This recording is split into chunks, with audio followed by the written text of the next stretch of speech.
everybody. I hope you're doing well. MojaveD here. I'm doing well. So you got your Spearman to level 5.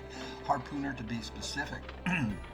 Now, I'll do Pikeman differently at level 5, obviously. So you've got him at Harpooner. Now you started with this Valori's support, so that when he's next to an ally, he gets a Valor point. Then Harpooner, then you want a Sweet Spot. Sweet Spot applies destabilization. But before we get into all of that, well, I'll just go ahead and do it. So destabilization, they have 0 guard now, and you're applying bleed. So they're bleeding, 0 guard. This is a great setup for your other guys. Now over here, I was going to start here.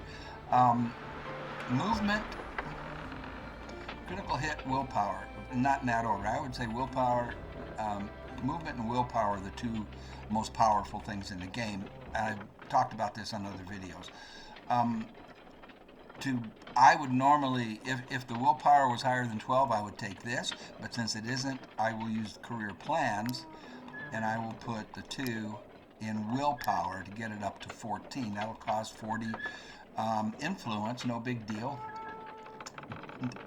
Getting career plans, if you don't know how to do that, you need 2 knowledge points. So your first knowledge point you put on run. Everybody does that, so just so you can move faster around, right? Save your second one, don't use it. When you get your third one, you can open up career plans, and that allows you to customize how you build these guys. Now, the reason I say willpower and movement and then critical hit, I've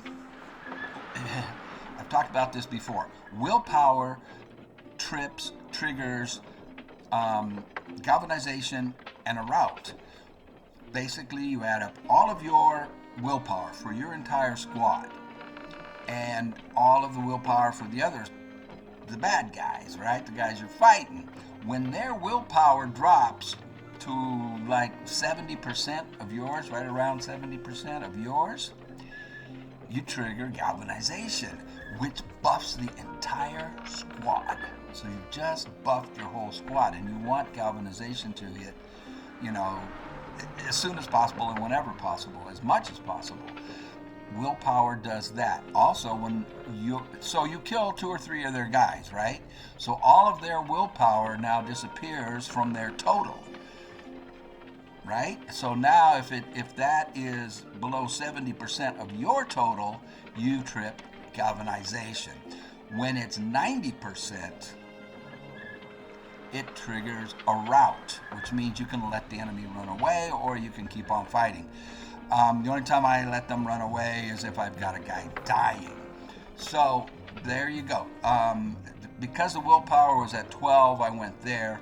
I would go with the movement on the next. The movement, because, and you might not think early game it's going to be that useful to you. It's very, very, very critical later on that your guys can get to the target, that you can cover ground.